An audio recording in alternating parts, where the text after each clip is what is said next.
Okay, I'm calling to order the Finance and Administration Committee meeting and the Board of Directors meeting for today, August 19th. And our first item of business is to call the roll, Terry. Director Bragman. You're on mute. I'll testify he's here. I am here. Yeah. Director Schmidt. Here. Vice Chair Gibson. Here. And Chair Kohler. I'm here. Okay, we need to adopt the agenda. Do we have a motion? Move approval. Second. Do we have any public comment on the agenda? There are none. Okay, then we need a roll call. Director Gibson. I'm Aye. sorry, Director Bragman. Aye. Director Schmidt. Aye. Vice Chair Gibson. Aye. And Chair Kohler. Okay, do we have any public comments on items that are not on the agenda? There are none. Okay, moving on to the calendar. My first item is approval of the minutes of the last meeting. Do I have a motion? Move approval. Second. Commentary? There are none. Then the roll call, please. Director Bragman. Aye. Director Schmidt. Aye. Vice Chair Gibson. Aye. And Chair Kohler. Aye. Okay, that brings us to the grand jury report response. Okay, Chair Kohler, that's my item. I'll introduce it for discussion we may want to have. So on June 13th, the Marin Civil Grand Jury released a report entitled A Roadmap to Water Resilience for MMWD. And it's attached in the staff report. The district's required to provide a response, and it's due prior to September 12th. There were 16 findings and 7 recommendations. The findings, we have prescribed responses that we have to select from one of them. We can wholly disagree, we can partially disagree, or we can agree. And then the recommendations, we know whether it's implemented under further study or for some reason we've determined it's not practical or appropriate to implement. We would explain that. I believe most of the, we'll see where it goes, interest is in the findings that veered into subjectivity, perceived anyway, that I think has caused some concerns. So a good number of them we wholly disagreed. I could go through them. I know many of you have reviewed it and you may have comments. We could start with comments versus going through the 16. Chair Kohler, do you have a preference? How do you? Well, I think just to be clear about what we're doing today, I don't know that we need, I mean, let's just pull the board here quickly, but I don't know that I think we've all reviewed them. I think, it's in the board packet. I don't know that we need to take the time to review them all. I think the overall question is, today what you're looking for, Ben, is for us to move this forward for board approval. And not today, right, but to move it to an upcoming meeting for approval. Yeah. Yes. Right, but with this is the idea, and maybe I should direct this question to Molly, that this would be a consent calendar item when it goes to the board. Well, I think there's some discretion there. Typically, when we have a committee review and refer, we do put it on consent, but this may be an item of enough interest to the public that we would want to have a presentation report item regardless of the review refer status. I think today what we're looking for staff is, are there any comments, concerns that would warrant, an interest in making revisions before we try to bring back a final for approval on September 6th. That's really our sort of deadline to get it approved and then moved to the grand jury. Okay, so let me just check with the board members who are on the call about your preference. We could have Ben go through all these. I think we've all had a chance to review it. I thought we would just go to to a board comment and then public comment, but what's your preference? I mean, if people want Ben to go through all the findings, I'm just trying to be efficient with our time. That sounds good to me. Okay. What sounds good? what she just laid out, that Go to board comments rather than have Ben go we through all the. assume everybody's Oh, looked oh. at it, you know. Okay, yeah. Okay, going to board comments then. Who wants to start or who has comments? Does I it- have a concern, and I think the response is fine. I don't know why we are waiting 2 months to do this. I mean, there's a lot of misrepresentation in there. There's a lot of misstatements. And the longer that sits out there and festers, it becomes truth. And I think we've already made a big mistake in being two months into it and just now thinking about it. And even today, we're talking about, well, maybe we'll take it a little bit longer. I don't get it, quite frankly. I think it's a mistake. Okay. Any other board comment on this? Larry or Mark? Go Yeah, ahead. I have a number of comments. I agree with Jack's perception that the longer it remains unanswered, the more damage it causes. And, the mistakes or misrepresentations, whatever you want to call it in the report, should be corrected as soon as possible. I have a number of comments throughout the response. I think the response in general is very good. It's a very good outline, but I think some of the points need to be strengthened and given more specificity, particularly on what we did with Las Colinas. For example, that's described as an expansion of Las Colinas. Well, Las Colinas was not an expansion. It was a complete reconstruction and expansion of the facility. It's a brand new facility. It's been, capacity was expanded by 400%. I mean, that needs to be made available to the public so that they understand, how important that project was. Same with Castania. Castania is described as an upgrade. Well, Castania was not an upgrade. Castania was a reconstruction and rehabilitation of a retired facility that's expanded our ability to import water from Sonoma by 5,000 acre feet, equivalent to another reservoir. So, I have a number of comments that I think, I'd like to make. I don't want to, monopolize the board's time with it.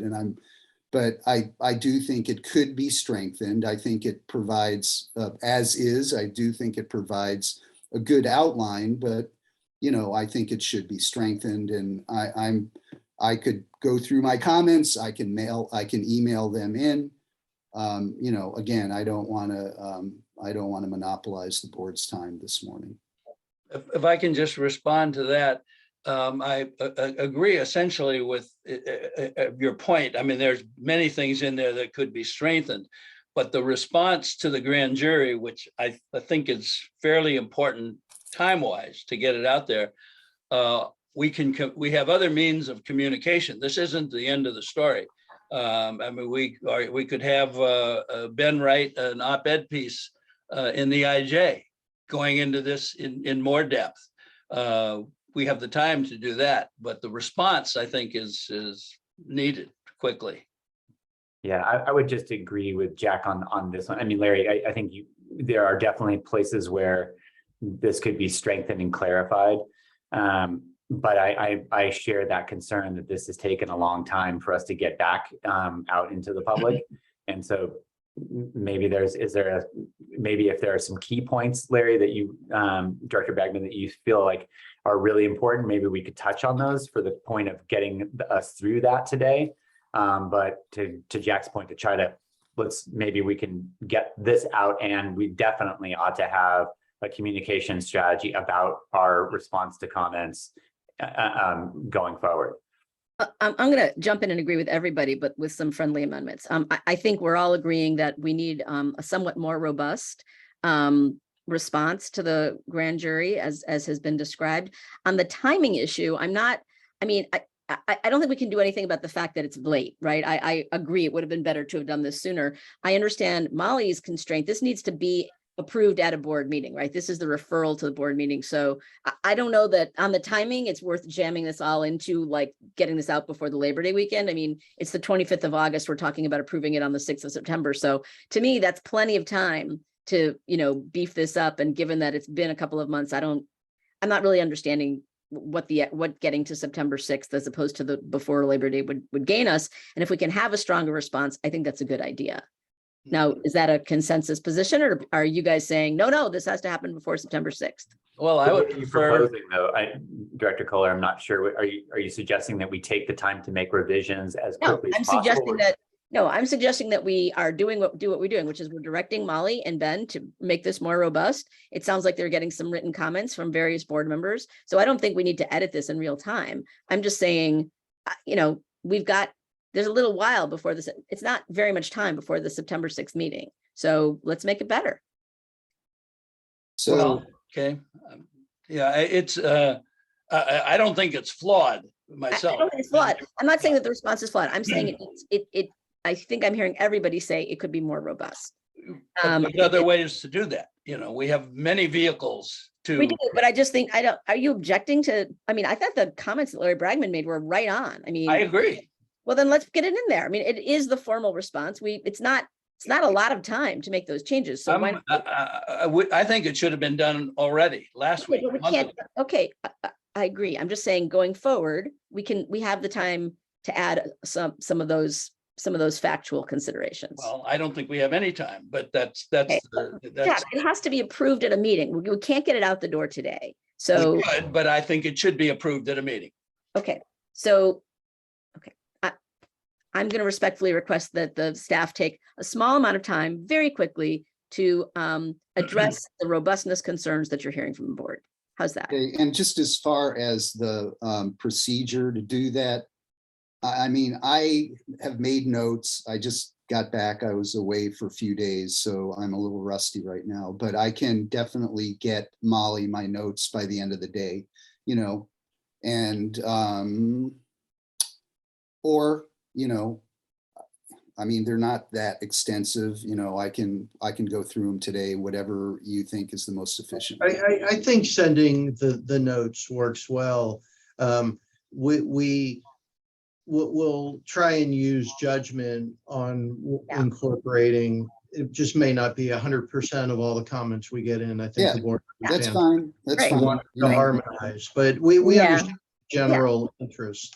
Right, Yeah. and that was my caveat. If there's anything in particular that any board member feels really strongly about today, I think it could be shared just so that we understand as the staff that there's consensus on that. If there's quick highlights, I don't think there's any downside to having the staff hear those so that we know where to focus our efforts. I don't know that we have to be extensive, and we certainly can also receive written comment. But as Director Hornstein said, the caveat to that is that we're going to have, to use our judgment because there's not another meeting prior to the September 6th meeting. And I think that's the purpose of this meeting. So in the interest of disclosure, I gave the staff a lot of comments and I don't expect them all to be incorporated. But I think part of what I'm looking for is for pushback. I think, Ben, you put it, some of the findings weren't findings at all. They were simply subjective.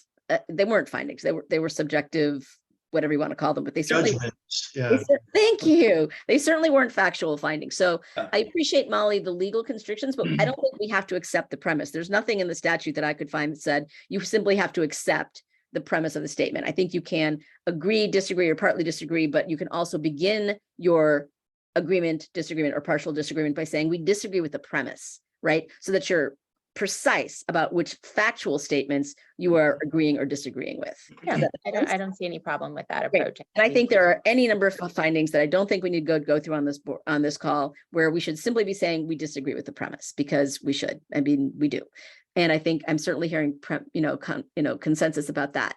I think the other thing I would add, in addition to Director Bragman's comments, is what seemed to me to kind of be an overarching flaw in the whole thing is this idea that apparently alone among water agencies in the entire Western United States, we were supposed to have avoided a drought emergency. I just think I think that overarching, it's not even a premise, it's sort of the driving thesis, is nonsense. Let's just, Lake Mead is down to 28%. Metropolitan just suspended all, let me underscore, all outdoor watering. I mean, the idea that we should have simply had on hand and available, the level of supply necessary to have entirely avoided drought impacts, it is strikes me as an unreasonable thesis. And and I went through the whole document a couple of times. To Jack's point, sorry, it was late. It took me a foggy weekend to do that. And I was just very struck by how out of touch with reality the report was in that regard. That so I don't know if other people have thoughts on that, but it just seemed to me to be kind of an overarching flaw in the grand jury's understanding of what exactly the job of water providers in California is. Well, I want to echo that. I totally agree, Director Kohler, with what you're saying. I want to make sure that we are not coming across as overly defensive about this. Because the grand jury, did its job in the best that it could, but being water managers in this changing climate and the conditions that we've been dealing with, I mean, I think your point of just highlighting the city of Los Angeles and the Colorado as indicative of what we are facing is shaking the foundations of some of the biggest and most well-resourced institutions that have been managing water for more than 100 years. So the fact that we have struggled and are in good shape right now shouldn't be seen as a negative, but see in a bigger context. I just hope that our reply will underscore that the difficulty of what they were trying to do, and that it really takes a bigger perspective than just Marin, but really looking at water throughout the West and the challenges that have been faced to really understand the problem. But more importantly, to be able to focus on the right solutions rather than pushing back and you got it wrong, but be sympathetic and understanding that this was a complicated endeavor that they tried to undertake, not being water experts. So, I think that our customers as well are doing the best that they can to try to understand what we are doing and what we should be doing and expressing their opinions. But it is a complicated endeavor that again is rocking our state right now. A lot of people who have tremendous expertise in this. So I'd like us to be maybe compassionate and understanding about how we approach that. That might, again, help to educate folks so that we can kind of move forward constructively. Well, I think compassion is always good, but I respectfully disagree that the grand jury did its job well. They worked hard. I think they were genuine, but you just have to pick up a newspaper to understand the context. And in my view, their failure to even make the slightest effort to put Marin's situation in that context is a significant and completely avoidable failing. It was a decision they made. It was a choice they made. And I don't think this is about compassion. I think this is about what was their job. And in that respect, I think you and I disagree. I don't believe that they did bring the very necessary context to what they were supposed to do. I think in that respect, it was a huge missed opportunity to educate this community and to establish an expectation that's reasonable. I completely agree that we shouldn't be defensive. I don't think we have anything to be defensive about, especially since if you go through their report, and I have to say I was a little obsessive about it, they don't make their case at all. I mean, you can't find, anyway, I don't want to, I don't, yeah, I want to be clear too. I'm just saying, I don't want to let these folks off the hook, that their decision to establish a standard that is unreasonable was an okay decision, and we let them off the hook because they're not water managers. They had a job, they took it on. In my view, they neglected not entirely, but they neglected a basic responsibility. We don't need to say that in the report, but I'm certainly not going to pretend otherwise. I want to be clear too. I'm not saying they did a good job. Okay. I think that they did a job that they were trying to do without being experts in water, which is, I think, where the challenge, I think, frankly, lies in asking non-water experts to try to assess water conditions. And so I'm not saying that it's a good report or whatnot. It's merely recognizing they had a job to do. They got it done, not particularly well. They missed some things, and we're going to take this opportunity to try to educate and clarify and be clear about what we're going to do. They're all volunteers like us, basically. doing, and non-water experts. I agree with all that. So, I thank you very much. I tip my hat to them. But they have presented a lot of information here, some of which is just not only flat wrong, but there's a statement in there that jumped out at me. For example, I was quite frankly shocked to see it in a grand jury report that said, because of our neglect and our delay, we're left with only one alternative, and that's to put a pipeline across the Richmond Bridge. I can't, even if I have no water experience, I can't logically get to that statement. Just logically, it makes no sense, as well as being inaccurate. Now, if that puts us in a defensive position, then so be it. That's what we have to do, but we have to get the correct information to the public, and we have to do it as soon as possible because the public is sitting there absorbing it. And the longer that goes, the more it becomes truth. Okay. Larry Russell, you have not weighed in. Did you have anything else before we move on? Well, I think the most important aspect is that the definition of engineering is doing the most with the least. Anybody can do the most with the most. That doesn't take any skill. And what they did was they divorced the cost side of the equation, which you can't do. It goes back to the old saying, if wishes were horses, beggars would ride. Yeah, we wish. Okay, great. You wish. But it has to be paid for. And there's a budget. And one of the questions, and I'm disappointed that Cellier is not on this call. I hoped he would be. But He's on vacation. yeah, I know that. Okay. So Okay. my comment stands. Is that we have to make it clear that we've spent, I don't know, $100 million since '76 on this issue, something like that. I don't know what the exact number is. I think we need to determine that. It's, as Jack said, it's not that we've been sitting on our hands. And, the district has taken an aggressive position on a wide variety of fronts to address the issues. Not the least of which is hooking up to the Russian River Aqueduct. And it goes on from there. And, Sulahuli, Nicasio, et cetera. The emergency pipeline across the bridge. There's all kinds of things that occurred here.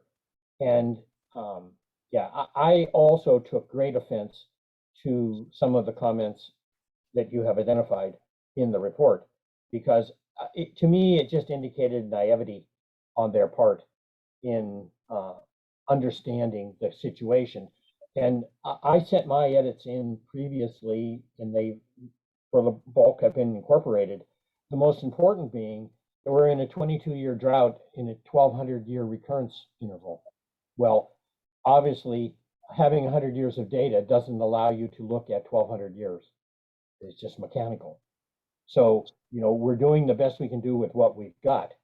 And if we were omniscient, we would perhaps do better. Sure. But we're not.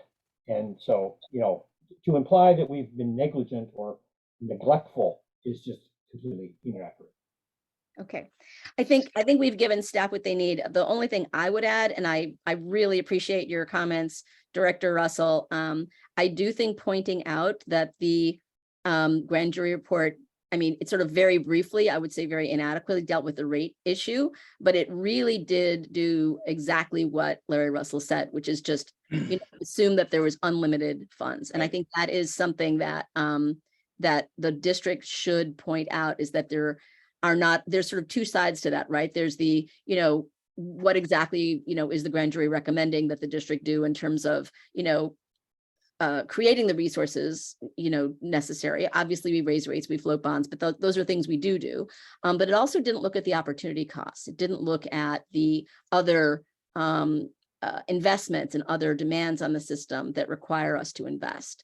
So I think in my comments, just to share with the board that I sent to the staff, I indicated that, we have invested quite a lot, for example, in upgrading, if that's the right word, our treatment facilities to withstand earthquake, right? And this was strongly recommended by staff. It had the full support of the board unanimously. It took a lot of time. It cost a lot of money.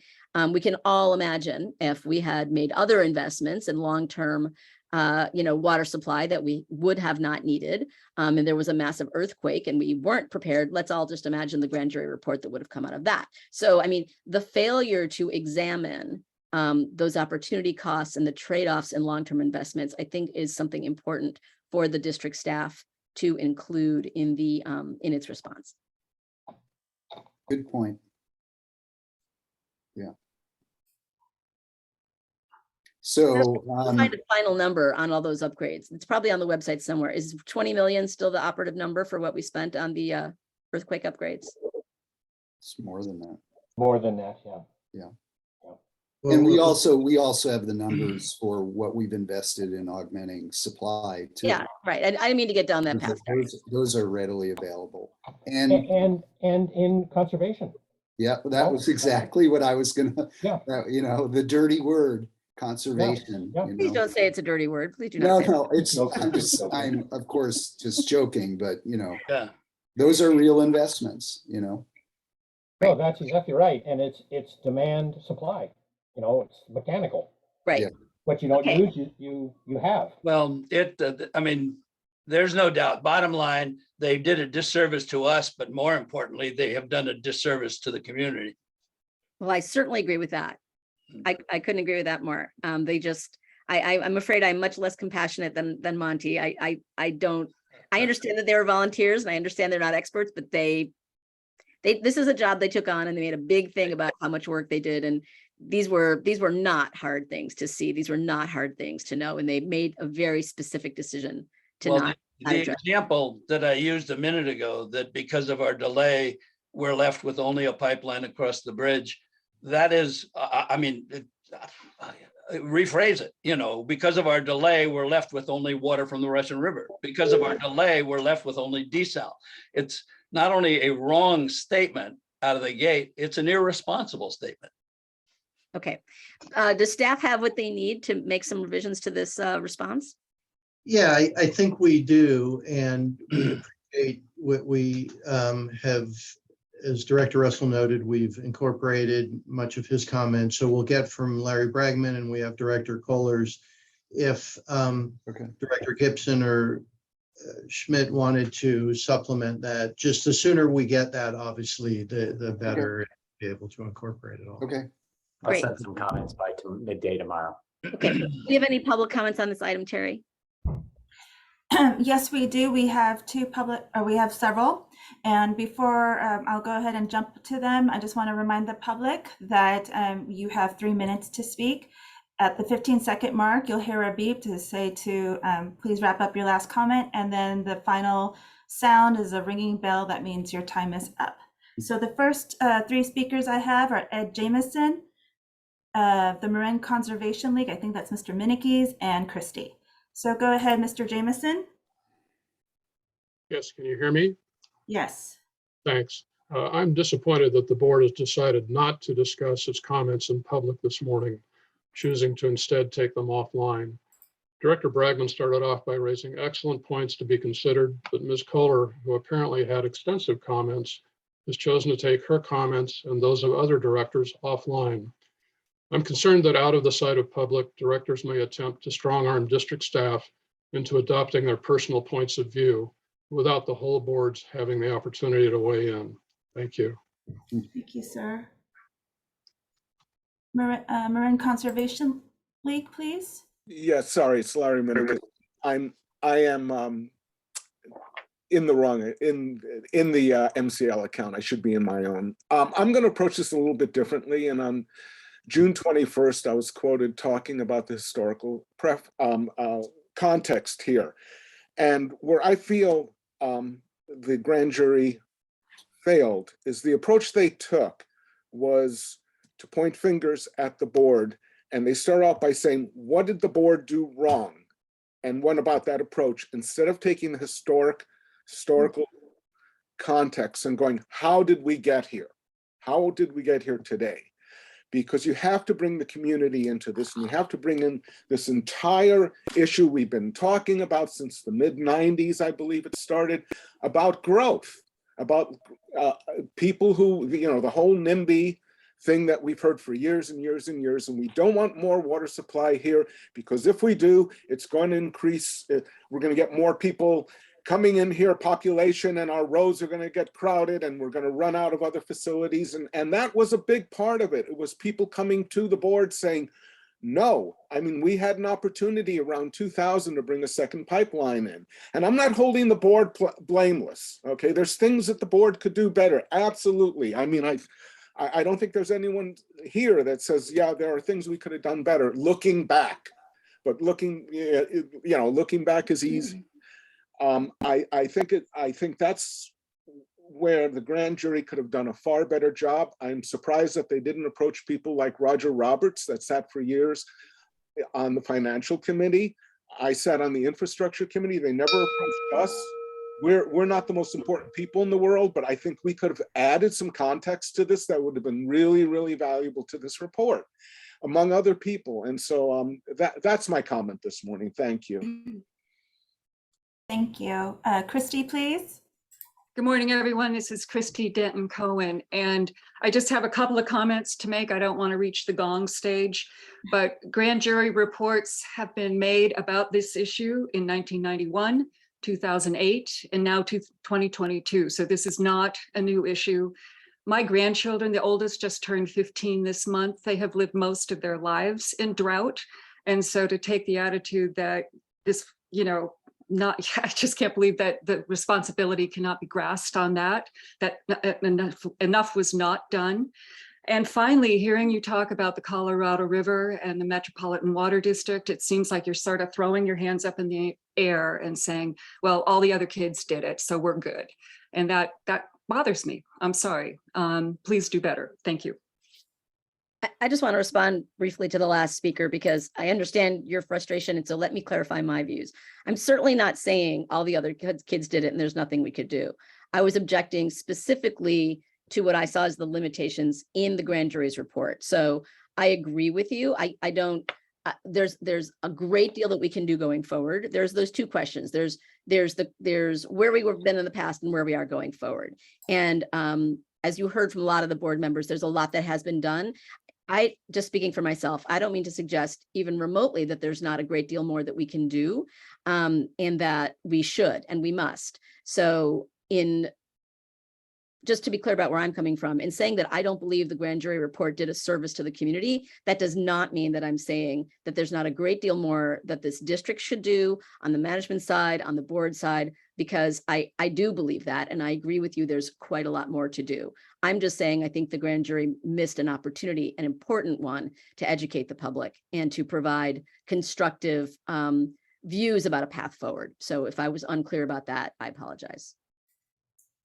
There are no further comments. Okay.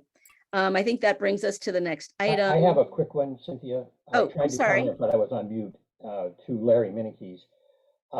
And we do appreciate your comments. I think the date actually, Larry, is 1912, that when the no growth issue began, the inception of the water district.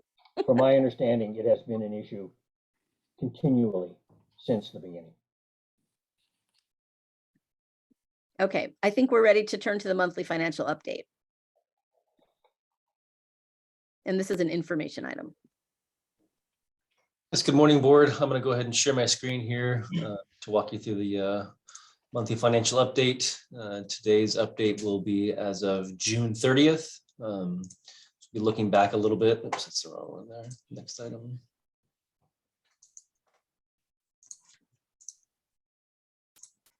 You had it, but it's gone. I had the item number 4 on there, so this should be the right one. Can you see the screen now? Yes.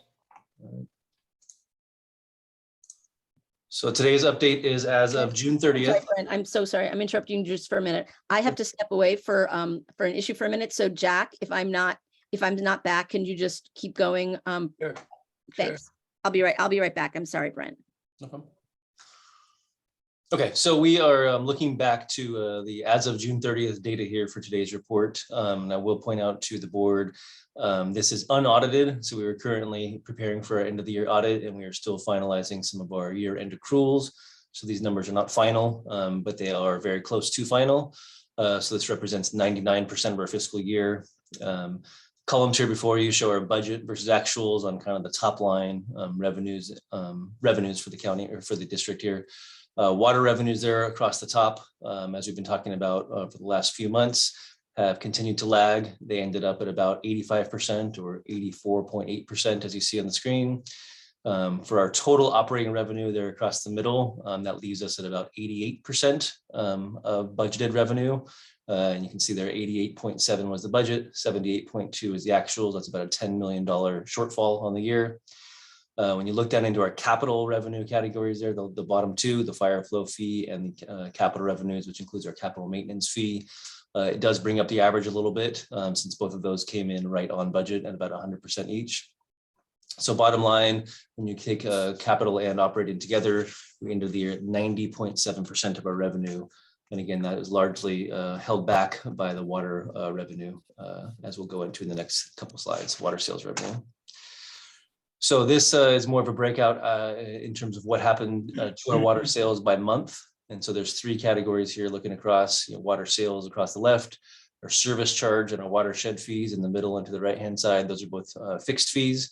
So if you kind of just skip your eyes down at the bottom of this slide, you'll see that we performed at about 78.9% or about a 21% less than budget for water sales. Budgeted 58 million, received 46 million. Service charges and watershed fees, as we would expect, are closer to the budgeted amount, as those are fixed fees, both coming in around 97 or 98% of the year. Month by month, we do have variations in our billing cycle, and I think this board knows that this is a 2-month lag. So the months here don't line up exactly to when the water was used, but you can kind of get a sense for where along the year we started to fall behind our budget. This next slide here is more of a better graphical representation. Yeah, before you leave the last slide, go ahead. I had a question, Brett, just on the service charge. Is that the CMF fee? No, that's not. So this is just our operating revenues you're looking at here. So the service charge is just our bi-monthly service charge, not the CMF fee that we've added in there. Okay, so that would be categorized as a capital and not operating. Yes, exactly. Okay, but do we have those figures available today, or? So if you look here at my first slide, the second to bottom row there, capital revenue, it's largely our CMF. So CMF is 17.4 million. We ended up getting the majority of that. Actually, we're a little bit short this year due to some of our refund policies or our adjustment policies, but we were really close. The other factor in that capital revenue row there is our connection fees, and so that made up the difference. So to our capital side of the house, we were over 100% of revenues for the year. And one other capital question, and thanks for the clarification. What is our bond rating? Our bond rating, as the last time we had gone through the process, was AA+, I believe. And so it's amongst the highest that are out there.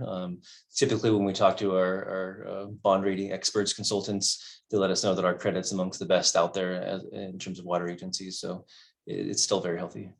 Okay, thanks again for the clarifications. Sure. On the monthly chart you had there, just for purposes of understanding this a little bit better, what happened in April? Why all of a sudden, that's the only month that looks like that our actual is higher than the budget. Do we know, or even a guess what happened in April? Yeah, and I think the budget is set there kind of based on historical averages, for when we typically get our revenue. So it's it's an imperfect science in terms of exactly when we get all of the usage. Again, this will be a 2-month lag, so you'd have to think 2 months before April, which would have been February, in real time of that year. Yeah, you can actually see, if you're looking at February, March, and April, all 3 of those months we did exceed the budget slightly, and so I think that was following some of the bigger storms we had. I think people felt a little bit more willing to go ahead and use water in those months. And so we got closer to our budgeted average, but it wasn't enough to make up the losses earlier. And I'll go ahead and just switch over to this kind of this graph here too, which shows the same thing over time, right? And so, you know, you expect our budget there in blue, you expect the revenues to grow throughout the year, you know, not perfectly linear, but, you know, generally speaking on the pattern of our billing cycles and on consumption. And you can see there it was more around the October, November, December when we really started to diverge more. And then we kind of just kept pace after that. And you know, the trajectory of the lines is about the same the last 6 months of the year. So we weren't losing any more ground. You know, we had lost most of the ground early in the year. But kind of the point of this slide here is to show at the end of the year, we were $12.4 million below budget. So, you know, in terms of losses and revenue, that if you kind of do the quick math on there, it averages about $1 million a month. So, you know, I think you could probably look at that and say we're losing about $1 million a month in water sales. You know, it's not, again, not perfect, not linear, but that if you look back, that's the kind of the easy average to look at that from last year's results. Yeah. This slide here is about water consumption, and so this is in acre feet, and again, still you know, 2-month lag, although this is a fiscal year basis, so it shouldn't make much of an impact. And the point of this slide here is just really show the significance of last year, fiscal year 22, and how it really diverged not only from the trend lines of fiscal year 19, 20, and 21, but really historically over the last 7 or 8 years, it's so much farther below any kind of, you know, foreseeable average or foreseeable, you know, reduction. You can see the impact of the drought there in the middle, fiscal 15, 16, and 17. We had a little reduction. We had a bounce back a couple of years later, but this reduction in demand this last year was much more significant. And as we'll talk about the next couple of slides, we are not seeing much indication of a bounce back here still yet this summer. Final slide, looking in terms of, you know, recapping last year where we're at. This is a historical revenue by tier, and that's important to us because whereas the last couple of slides show that we were losing revenue and, you know, losing total demand or, you know, total acre foot production, this shows us not only are we, you know, losing total volume, but we're actually getting paid less per each unit because we're having a higher percentage of our water sales in tier 1, which is the blues. So tier 1 is our lowest cost tier. As people pull back their, you know, daily and monthly use, they fall, more of their water falls into tier 1, less falls into the more expensive tier 2, 3, and 4. And so again, you can kind of see the trajectory before last year, whereas, you know, we were essentially having more water fall in the higher tiers, right? Fiscal 19, 20, and 21, you saw this in the gray bars, 39, 40, 41, 43, a gradual stepping into the more expensive tiers, which for us helps the bottom line. All of that was turned on its face last year. And so we are kind of in uncharted waters right now. To me, this starts to indicate that, you know, our water rate structure doesn't necessarily match the demand patterns we have. And so it's something we'll have to take a look at going forward to kind of reset the ship here a little bit. But again, it's just a strong indication that, you know, not only are we getting the loss of total volume, but the water we are selling and the revenues we're getting are in a less expensive tier. So it's kind of a double hit to the bottom line. Switching a little bit here to expenses. These are largely unchanged from the presentations we've been given over the spring. Operating expenses there are towards the top. I'll kind of focus you towards the middle there. Total operating expenses, $93.8 million budgeted, ended up at 88.7. So that's 94.5% of the budget, which is good savings. The majority of the savings there are in personnel services across the top as we maintain some vacancies throughout the year. Our other costs are mostly fixed, and so we don't expect much of a divergence there. Financing costs in the middle there, we do have a couple of final payments to make on last year's debt service, so we expect that to come up and be closer to 100% of the budget. Looking down into capital, the last 2 lines there, fire flow projects and capital projects. Those are less linear as you have lumpier expenditure patterns, multi-year projects in many cases. So both of those came in well under budget, even when including encumbrances. Most of those projects will roll forward to future years, so we will spend that money eventually on those projects. It's not a true savings to the district at this point. But if you roll it all together there at the bottom, 90% of our budget was expended last year, with again, most of the savings coming from capital projects that will roll forward to future years. So taking all that, I think it's one thing to look backwards at what did happen, and the next thing is to start looking forward and finding out, what does that project for the next fiscal year, and how do we start to change course and get ourselves back on the right path here. So we've been, working different views of this particular slide over the last few months. This one projects fiscal year 23. So that's what the fiscal year we just started, fiscal year 22-23. This will be as of June, the next year. So 10 months out from now. We have 3 scenarios here we're honing in on in terms of the reduction in water sales. So we're currently, anticipating about a 25% reduction in water sales. That's the one down the left-hand column there.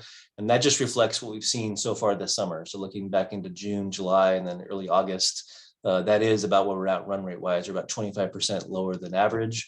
We also put in the 20% and the 15% columns as just alternate scenarios in case we do get some type of demand bounce back, as we have had that historically. So we are, if you kind of follow the math down here, we're thinking we're going to end the year for unrestricted reserves at about $20 million, or 20.4 million there, the blue shaded bar across the top. In the 3 scenarios, we can lose anywhere between $9 million in the far right over to $15 million down the 25% column. So that's about how much water sales revenue loss we're anticipating this year. It's likely we're going to have to spend some additional funds this year, pending any kind of a miracle storm, to not only purchase water, but possibly to pump Suluhule. And we do know that we'll have additional paving costs as we're forced to kind of comply with much of the cities and towns paving requirements here within the county. We are expecting some savings from personnel savings there across the top, about 4 million this year. I'll get into that in the next slide a little bit, but we are maintaining about a 10% vacancy rate right now across the district. So we will have some savings there, but likely we're not going to have enough savings to offset the additional water purchases and pumping costs. And so on top of the water sales revenue loss, we are expecting to have additional expenditures or unbudgeted expenditures of about $4 million, or 4.4 million as this slide shows. So taken together, we're looking at an operating income loss of anywhere from $19.6 million in the worst case scenario, or in the worst of these 3 scenarios, I should say, to possibly $13 million if you go to the far right under 15% demand column. So a lot of that, again, is more than the last year. Again, if we're talking about $1 million a month looking backwards, it's going to be $1 million to $1.5 million a month going forwards in terms of total operating loss. And what that does to the bottom line in terms of our unrestricted fund balance is shown at the bottom. The red circle around the $0.8 million is the red circles there is to show that we think that's the most likely scenario at this point. Not a great scenario, obviously, if we're getting under $1 million in our reserve funds there for unrestricted fund balances. And then obviously, if you have a little bit better sales throughout the year, we could end up with a little bit more cushion or a little bit more reserves. But all of these levels between 0.8 and 6.9 are much lower than we'd want, much lower than we'd ever plan for. And so that's going to force us to budget and plan much more conservatively going forward, because we don't have that cushion behind us anymore to be able to take chances or to kind of hope for the best. So we'll have to change our budgeting and our planning processes to be much more conservative until we start to see those balances rebuild. So the last kind of major content slide here in front of you is a summary for the board here about what the district's doing to address this financial strain that we're in. So the top 5 items there have a check mark next to them because they're already implemented or in progress. So as I mentioned, we have about a 10% vacancy rate, a little bit more there. If you look at the top there, we're delaying and filling many of our open positions. So we currently have 26 full-time vacancies plus 11 seasonal positions that we're not filling. The board, you may remember that we have about 240 full-time employees. So 26 vacancies is more than 10% district-wide vacancy rate. So that is a major source of our savings, or kind of slowing the strain district-wide. We're also deferring and reprioritizing our capital projects, as that's the next biggest category that we do have some discretionary control over in the next few months. In addition to our large-scale capital projects, we're deferring our asset replacements, meaning we're going to slow down on our vehicle replacements, equipment replacements, pumps and generators. If we can squeeze another year out of those, or another 2 years, maybe even, we're going to do that. So we'll take a look at those replacement schedules. And then one of the bigger pieces there is that we're going to be utilizing the capital maintenance fee, the CMF, some of the revenues there to pay for our debt service. And that is allowed under the current bond covenants. It is allowed under our current policy for a capital maintenance fee. And so we'll be using the CMF revenues to pay for debt service looking back for fiscal year 22 and also in the current year in fiscal 23.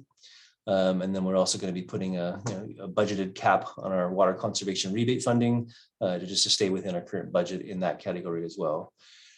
Things that the staff is currently looking into for additional savings, whether it be this year or part of the budget process for next year, will be potentially delaying our watershed recreation management plan implementation projects, maybe scaling back any of our BIFIP initiatives.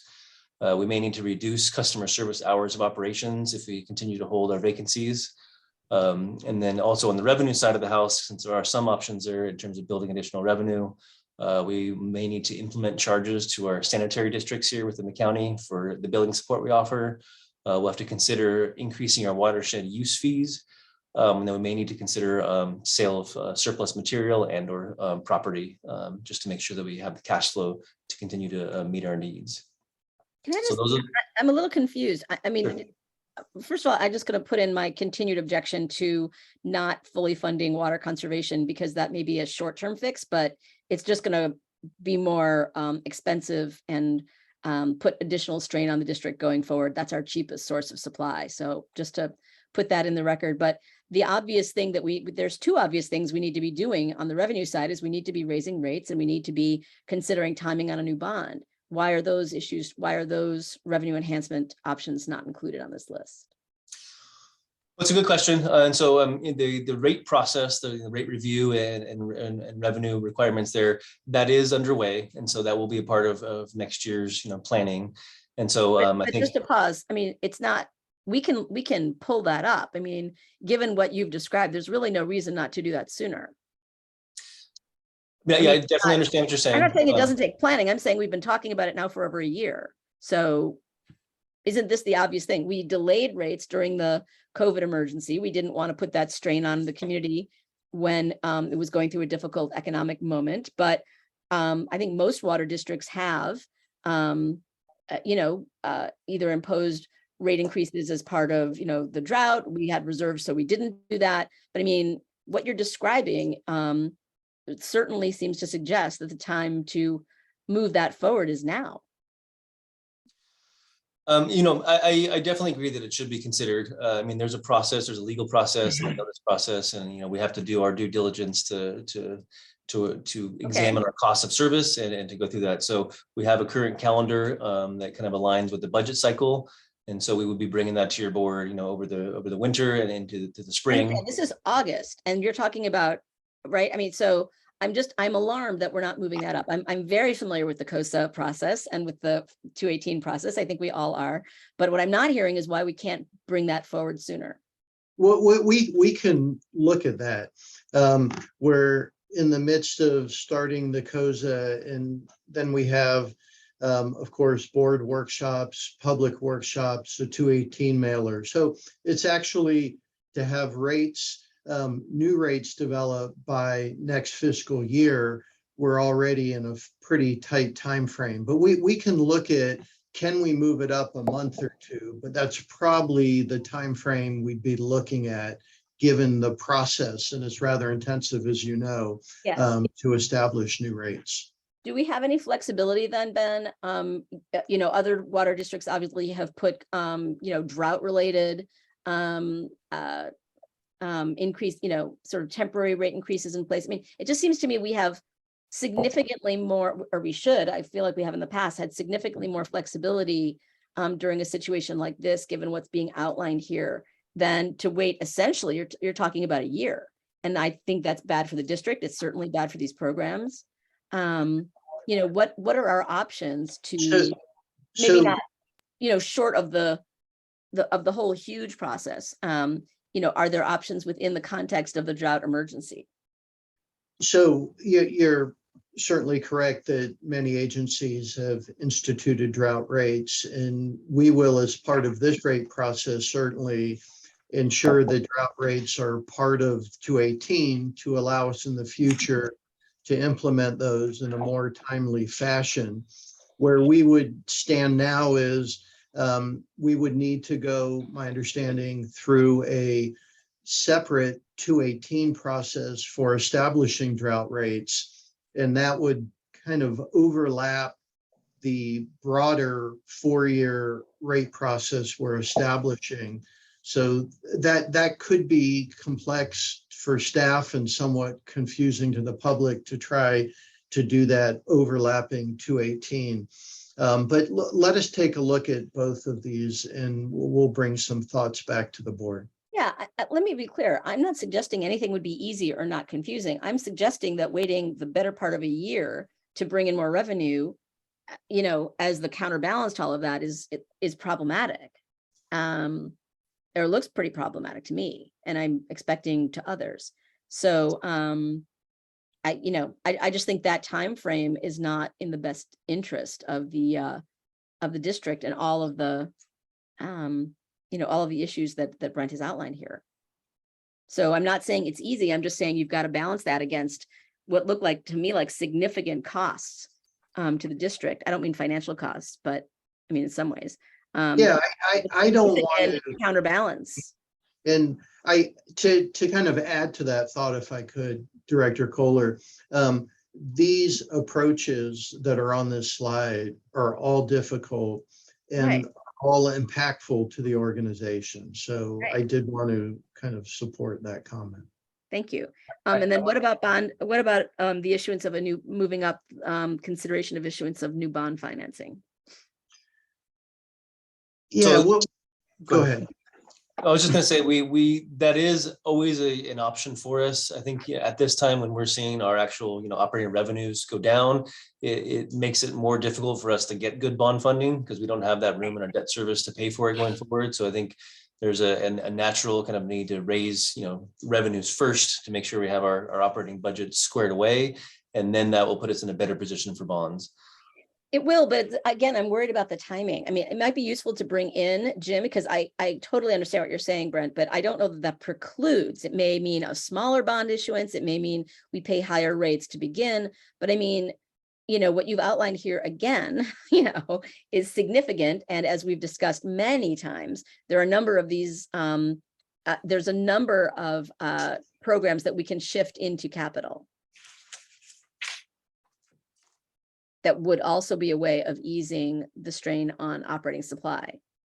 So, maybe a newer, maybe a smaller bond issuance. I'm just saying, I think we need to be more creative on the revenue side than I'm seeing here. This is really just cuts. I mean, I'm pleased to see, considering, an increase to the CMF, watershed use fees. I mean, those are all good ideas. I just think they seem very small bore compared to what you're saying we need to do.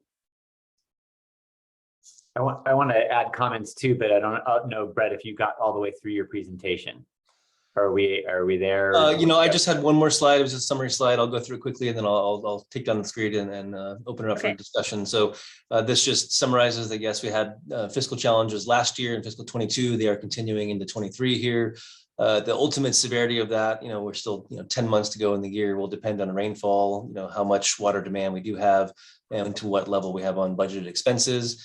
And then as the last slide showed, we are taking targeted action to reduce our expenses and beginning to explore our revenue options. So with that, I'll go ahead and pull this down and open it back to your board for discussion. Maybe if you could leave that back up, Brett, just because I think there's part of the conversation, at least I think somewhat what Director Kohler was doing, and maybe others will too. I know I would, is to talk about some of the key points you have in here. So if you could go back a page, I don't want to leap ahead of others, but I'm happy to just offer some quick thoughts. I mean, your projection, it would be, in some ways, our view toward what the next year ought to be that we're looking at a 25% reduction and a continued, reduction in water use. It's what we've seen. It would be dangerous, I think, for us to not assume that from a financial standpoint. So given that, the projection to have our reserves basically zero out functionally is deeply concerning and troubling. And I'll just stop there without going into a paragraph of why. The expenses that you're currently showing here, which I think are really helpful for us. I'll just say that from a personnel savings, I can see why that's attractive because it is a substantial number. I am really worried about what that the added strain that puts on to our staff over a prolonged period, having gone through a pandemic where I think people were already challenged to provide, to do their jobs and to be able to do them without the added stress. So us thinning out our staff even further, I think is a concern. And I don't know how sustainable that is. I don't know that the positions that are vacant and how critical they are, and whether we will lose more staff as a result of this. I think we will. I'm concerned that we will, and that becomes again a significant impact to the ability of the district to operate well. I look at the additional purchases of water. And I, while I know we're in a position where we sort of feel like we should grab every drop that we can because we're afraid of the drought that we are in, I also am cognizant of the fact that our current water levels are unusually high, or that we're actually above average currently. And if we were to get an average year of rainfall coming up, we would spill a substantial amount of water. And so I know this is the risk, that we can either buy the insurance of acquiring this additional water, but that at $6.6 million, that is a lot of water that we might spill this winter. We hope to spill, frankly. We hope that we get that wet of a winter. We just don't know. But I look at that, I look at the pumping costs for Sulahuli, same thing. That's, for the value of that water, for that cost. And I'm not saying we should or should not do, but I do think when I look down at that circled number down below there, I know we cannot keep, I do not feel comfortable having us come that close to that number. So I just would say that when we look at some of the options that you have on the next page, that in addition to, we should be looking, I think, honestly, at whether there's strategies where we can defer maybe acquisition of some of the additional water, as we can see how we get further into the water year, whether we need to acquire 5,000 acre feet, maybe it's less. If we can get partway into our water, into our wet season, maybe we can not acquire that water. Again, Director, decision. On that, if I could just add, the current approach for how we buy water, we will be in the December, maybe January timeframe when we'll be making decisions on purchasing the additional water. So we will have the benefit of understanding, at least to a fair extent, how the winter looks before we're buying the water. And we're also looking similarly at pumping from Sulahuli, keeping that in reserve until, and both of these we do expect generally, and particularly given this financial situation, we'll be bringing those decisions to the board. But I would expect Sulahuli in the November timeframe, we'll be talking about it. And then purchasing extra water will be the December/January timeframe. Okay, that's helpful. I'm aware of that to some degree, that will be helpful. I think those are additional approaches that we should keep in mind as we go forward, given our predicament. I think this is a case, Monty, where we have to rely on staff. They know what they're doing. They have a plan. And sometimes the tough decisions are tough decisions. I concur with you about hitting that low of a reserve balance, but it's a big boy pants time. Sometimes things just happen. And Brett, I fully appreciate your comments about the reduced water consumption, but I think we have to, and from a financial standpoint, your point, I do appreciate you, but we have to turn that around and thank the users for being so water use conscious. They're doing a great job. We're meeting the state's numbers that are requested. And I think we have to pat them on the back and thank them for that, even though it puts us in an awkward situation. It's just one of those things that previous folks in your position and others have said, we're in the business to sell water, which is true, but really we're in the business to continue to provide water, which is a little different. So just kind of keep that in the back of your mind, that I understand it's making things hard, but it's still the right thing to do. Yeah, and if I could just follow up on that, and I totally agree with that, and I think it's sometimes gets lost in a lot of the conversation Right. that we see in media. And I think part of the issue is the timing issue, which Ben discussed about the COSA process and the time that it takes. We're being litigated right now after going through an extensive COSA process. So, you know, we need to be very, very diligent and aware of the risks, the legal risks as we go forward. You know, we've got about a 6-8 month gap that we need to deal with, essentially. And I would say short term, you know, my suggestion would be to talk to Jim Gibbs about getting some kind of capital bond, medium term bond that could cover some of our expected capital costs, and using that CMF to pay for our bond financing. I think that's a very good suggestion. But like I said, medium term, if we're going to cover that gap, to me, the only realistic remedy would be to go out in the market, see what we can do, see if that makes sense. One other point is on the new lease that we just approved of our cell site up on TAM, whether that upfront money could be put into reserves or whether that's already been, you know, calculated as going into operating. If it hasn't, you know, that would certainly bolster our reserves. And, you know, the water management, water purchase, you know, I do agree with Larry Russell.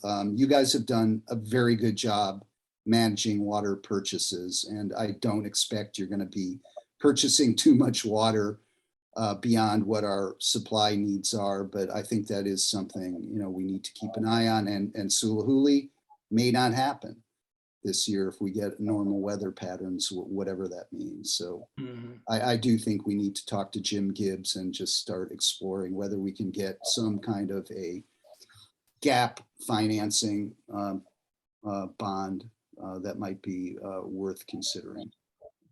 Well, it's good to hear that we've got what sounds like a developing board consensus around moving up consideration of some kind of bond financing. So I'm glad to hear that.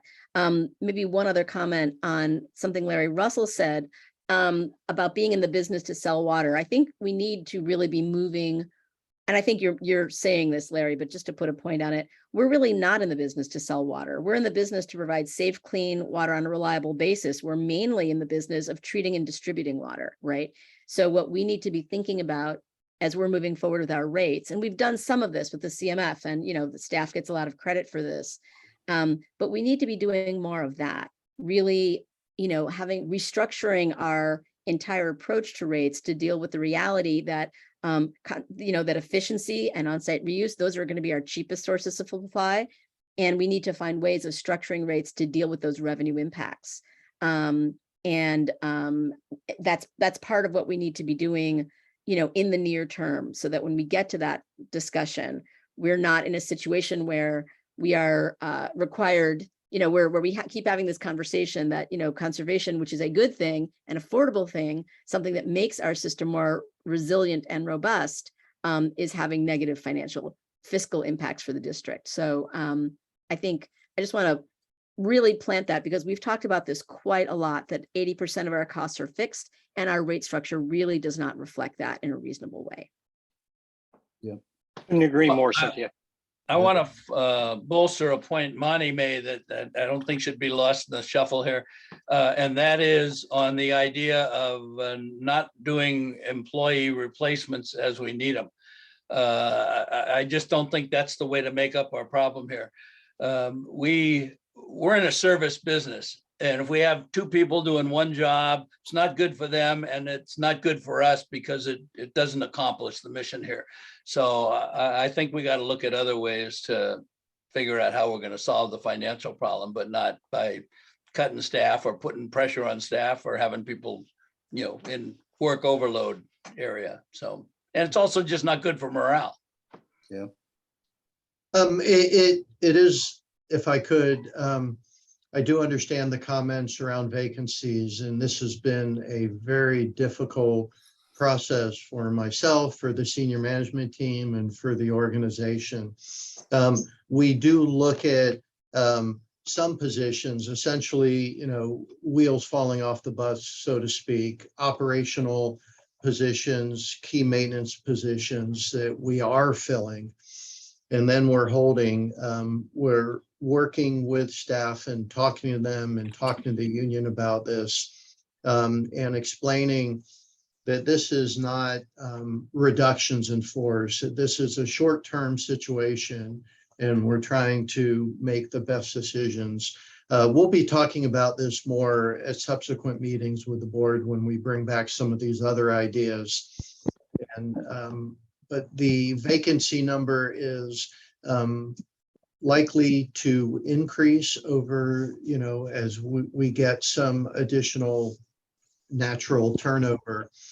At the same time, I actually very much appreciate the words of caution and concern from the board on that. An organization that, I don't know, half of our costs, maybe 60% or so, are labor. It just kind of becomes the dominating opportunity for cost savings when you're in the very unique position we're in, having come out of that natural disaster, that rare drought that we were in. Okay, any other board comments on this item? Okay, do we have public comments on this item? Yes, we have several. The first speaker we have is Mr. Roger Roberts, and then Larry Minikis. Go ahead, Mr. Roberts. Can you hear me? We can, Roger.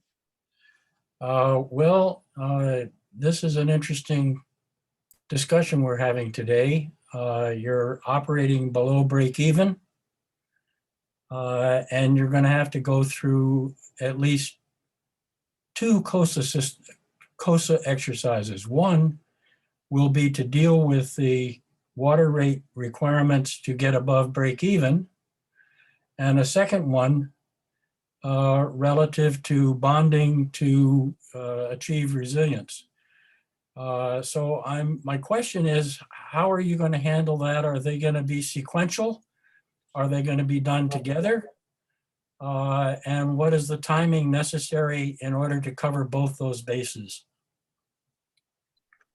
The current thought is that they would be together, separate from the discussion earlier of a special 218 for drought rates that we'll be looking into.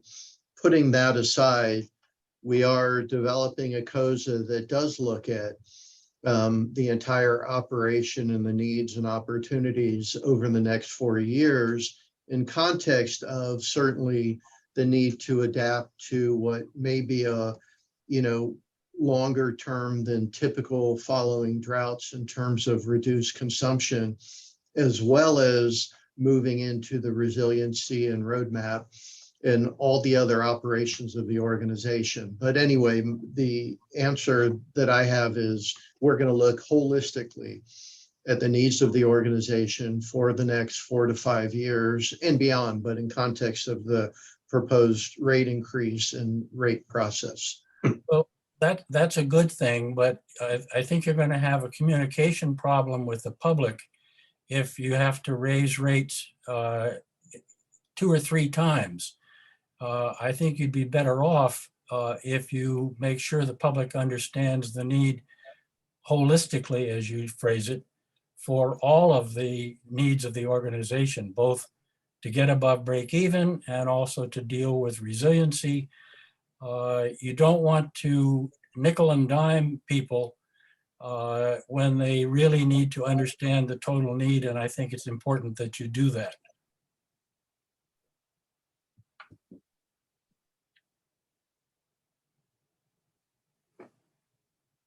We agree, Roger. At least I agree. I agree as well. It looks like we have another comment, Terry. Mr. Minikes, please. Yeah, Roger Roberts and I, it's no surprise, have been advocating for increases to cover our costs, and we continue to do so. One piece of context that's missing here are the 26 unfilled positions. I believe there's about 180 positions in total. You can correct me if I'm wrong on this, but that's about 15%. I think that needs to be shown. That's a huge number to have a 15% reduction in staffing. But what I think we need to really look at, and I wish this had been included in the slides, speaking of rate increases, is board policy number 45, which is the rate review policy. And the purpose of this, it says, the purpose of this document is to establish a consistent policy for regularly reviewing water rates charged by the district. And if I understand how the policy reads, it's a minimum of every 2 years, minimum. It can be done more often. So we're missing that. And I also want to point to board policy number 46, which is our reserve policy. And the purpose of this document is to establish a consistent policy for establishing the minimum reserve levels to be maintained of the district. So what I'm contending is you're out of compliance with board policies number 45 and 46. And I'm requesting that for the benefit of the community and for the benefit of this district, that we meet our minimum needs so that we are not in a deficit, as Roger was pointing out. And that's my comment. Thank you. Can I just, before we go on, can I just ask Molly to respond to that? I mean, I think we do have a policy for, reviewing rates pretty frequently. We made some changes during the COVID emergency. We decided that we didn't want to, again, burden the community during that crisis. But can you speak to whether, I mean, Larry makes an important point, but so, and you may need more time, but I had not understood that we were out of compliance. Certainly, Chair Kohler. I mean, I think that, the language of the policy is important. I don't have it in front of me, and I can certainly review that and get more granular. But I think a rate review, yes, I mean, the district is constantly evaluating. There were a couple of deferrals during the COVID-19 pandemic to defer increases. And so rate review versus a, COSA and formal rate setting process, those two things could be looked at very differently. So I think it's, looking at the policy is and evaluating that certainly something we can do and make sure that we are in compliance with what the specific language is in there. But I think they could be very different things. I just wanted to note, our total positions is 240. So the vacancies are running around 10%, not the 15%, Larry. Okay. Still more than we want to see, I'm sure. We have one more public comment, Mr. Ed Jamison. Go ahead, Mr. Jamison. Thanks. Can you hear me? Yes. The board must absolutely not dissipate the district's bonding capacity by using bonds to pay for current operating expenses. Our critical but ultimately limited bonding capacity must be preserved to solve our large and ultimately very expensive supply inadequacies. Rate increases is the answer to our insufficient operating income. If we need the money to bridge us for 8 months to get through the COSA process, any bonds, or perhaps more realistically, bank loans, should be short-term with a maturity of a year, no more. We must not pass the costs of our current operations on to the next 2 generations of Marin homeowners. Thanks. Thank you, Mr. Jamison. There are no further speakers.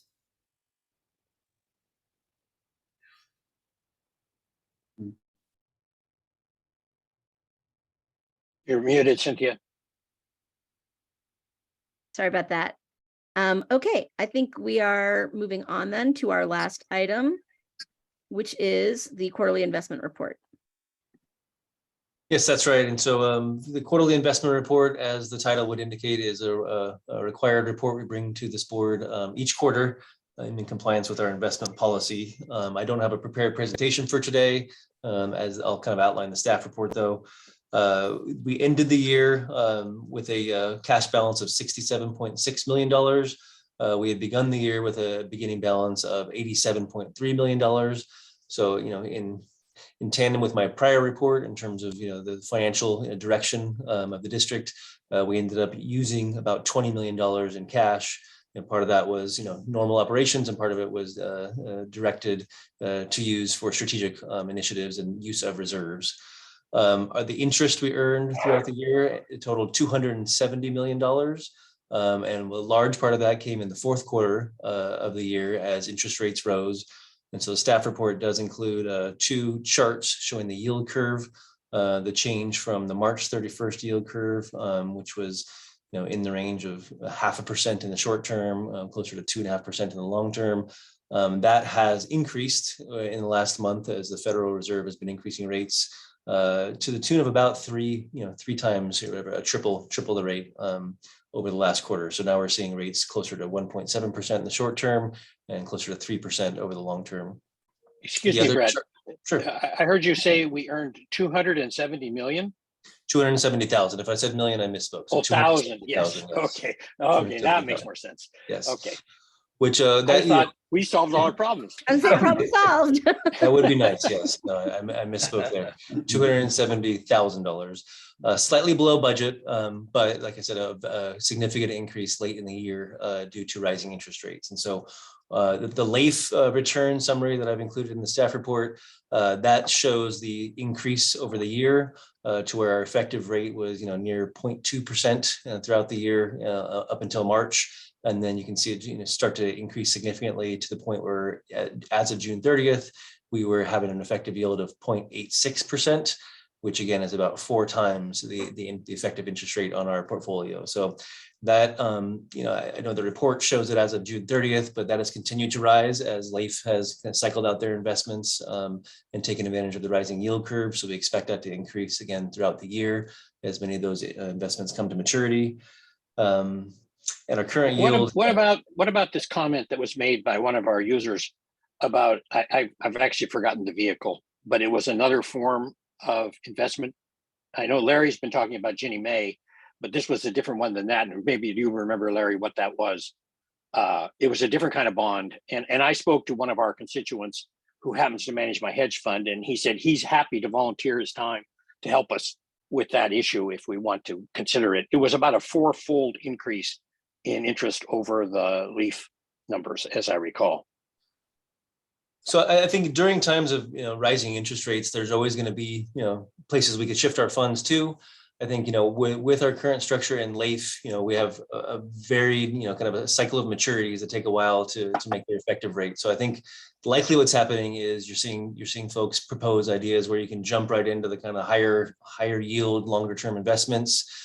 For us, we need to kind of go the slow and steady route as prescribed by our investment policy, as well as just kind of general long-term prudence. You want to, it's not always most beneficial in the short term to kind of let those cycle out, but there is other times in the rate cycle where that'll become more beneficial.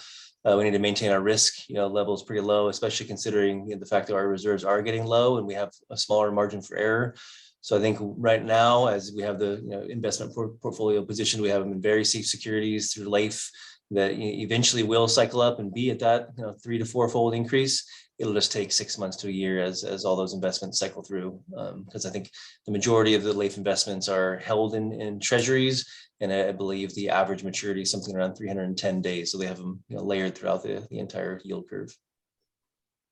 Just a comment, the investments that I'm talking about met our investment strategy. They weren't high risk. It was just a different way of investing. Yeah, I mean, one of the Ginnie Mae is backed by full faith and credit of the United States government. It's approved under the revenue code for the state of California. The issue when this came up in previous discussions was liquidity. So it does require some degree of, your ability to kind of keep those funds invested. The beauty of Ginnie Mae's is they do kick out cash as you go through it, as people pay down their mortgages. One of my questions, Brett, is you mentioned that we've got about a total of 63 million in investments. Now, what I understand is about 22 million are in our unrestricted operating reserves. And my question is, what are the other funds? What do those consist of, the 43 million remaining? So we have a variety of reserves here at the district. And so in total, our cash position, as you mentioned, there is 63 million. Of that, we put, 20 million, as you mentioned, into our unrestricted capital reserve. We have about another $20 million in our capital fund reserve. We have about $10 million in various restricted reserves that we're required to keep in terms of bond covenants and whatnot to make sure we can make at least 1 year's payment out of those.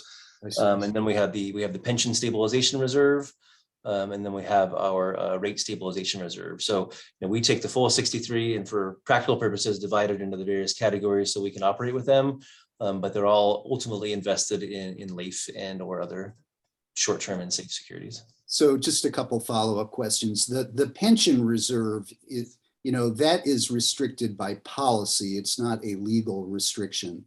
So just for public information and the board's information, we can shift those funds into another reserve category. My remaining question is on the capital reserve that you mentioned, not the reserve that we're setting aside to meet bond obligations, but you mentioned we have a capital reserve, and could you expand on what that reserve consists of? Sure. So the capital reserve that we do have is essentially, prior year, CMF funds and prior year, at this point, it's not bond reserves anymore. In the past, when we were all bond funded, that was prior, bond proceeds that we would keep in reserve going forward. Now that's essentially all prior year CMF revenues. And so, as part of the last item that we discussed, we were talking about utilizing CMF to be able to pay debt service. And so if we're going to be using CMF to pay debt service out of our operating side of the house, then it is that capital reserve that funds our most important projects that are remaining in our CIP. And so there's a balance there between the reserves there now, but there's also a plan to spend that down. And I do believe we're going to be coming back to this board in September with kind of an updated CIP plan for you for your review. But those do go hand in hand. And to the extent that we have 20 million as of June 30th in the reports that I'm giving you today, yes, that's true. But as part of the offsetting strategy, so we can maintain our investments in capital while also using current year CMF to pay our debt service, we'll be having to draw down that reserve as well. So I think we're trying to keep both afloat, but also use both strategically between our unrestricted reserve on the operating side and the capital reserve on the capital side, so we can use them to kind of get through the next year or so until we can right the ship. Yeah, and I understand, we have to segregate capital to capital projects and operating to operating. But as far as that capital reserve, those funds have not been committed to specific projects. They are available, aren't they, for us to use strategically? Well, I think in our capital planning process, we assumed those would be used over the long term. So the hybrid plan that your board was given, in the spring, and as we look into CIP updates, the use of reserves is a part of that. Also, you want to maintain reserves. So it's part of our policies to maintain, capital fund reserves and not to use them all the way down. All of that, though, I think is what you're getting at, can be changed, right? This board can decide to redirect those investments, and we can make those decisions. I think it's all a trade-off, and it's all, kind of balancing, ongoing repairs, ongoing replacements, having enough for emergencies, and also addressing some of the bigger projects going forward. So those are all things that the capital team is looking at. They're actively reviewing and reprioritizing. And as I mentioned, I think the plan is to bring back to this board an update in September as part of the Finance Committee agenda in September. I totally agree with that, and appreciate the depth of your knowledge. My concern partially is just as we are articulating our financial position, that it's important to understand that there's a little more, not to say that we don't have some financial challenges, because we do, but that there is a little more cushion there to absorb some of this strain as we go through this gap period. We've got the 2 million in pension reserves that can be used. We've got that capital reserve that's not legally restricted. It's restricted as a matter of policy. Policy is great. but I just wanted to, I want to make clear my understanding of what's available and also to express it to the public that, you know, there is a little bit more cushion and, you know, we're going to be dealing with this financial gap as we go forward. And So just Director Bregman, I think those are good comments. And the September finance, as Brett noted, we're going to bring a review of the capital. We'll also bring incorporating your comments that are accurate, certainly, kind of a fuller picture of what's out there, the different levers and opportunities we have. What we are not going to run out of money. What we are in a position we're in because we thoughtfully had developed reserves at the level we did, and we utilized them in the fashion that was anticipated.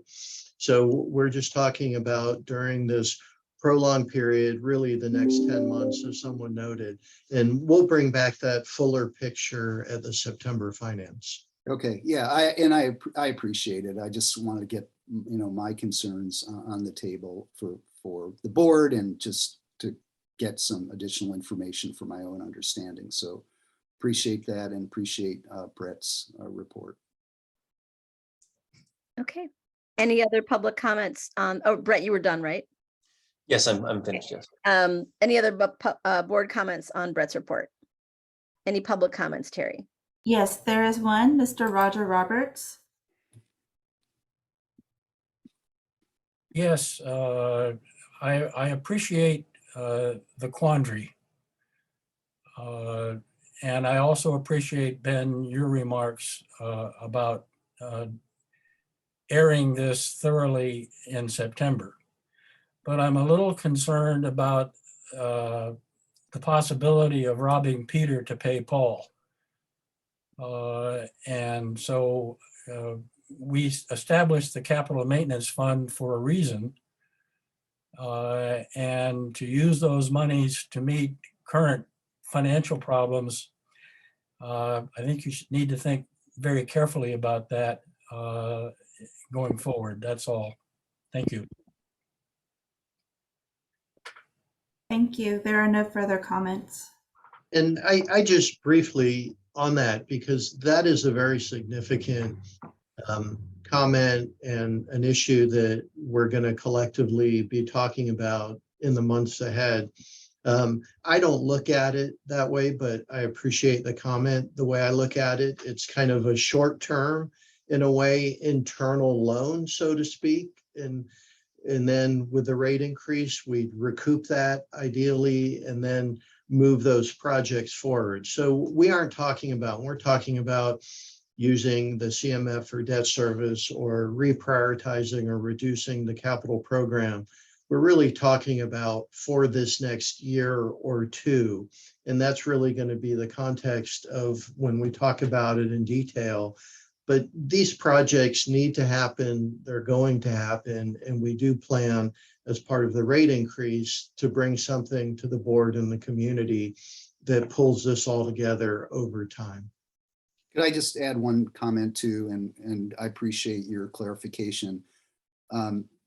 Any kind of use of capital reserves would be used for capital projects. I mean, I'm not suggesting, and I don't think anybody else is, to move capital reserves into operating. So I think that wall between capital and operating is critical to maintain and to adhere to. So just to clarify that discussion point.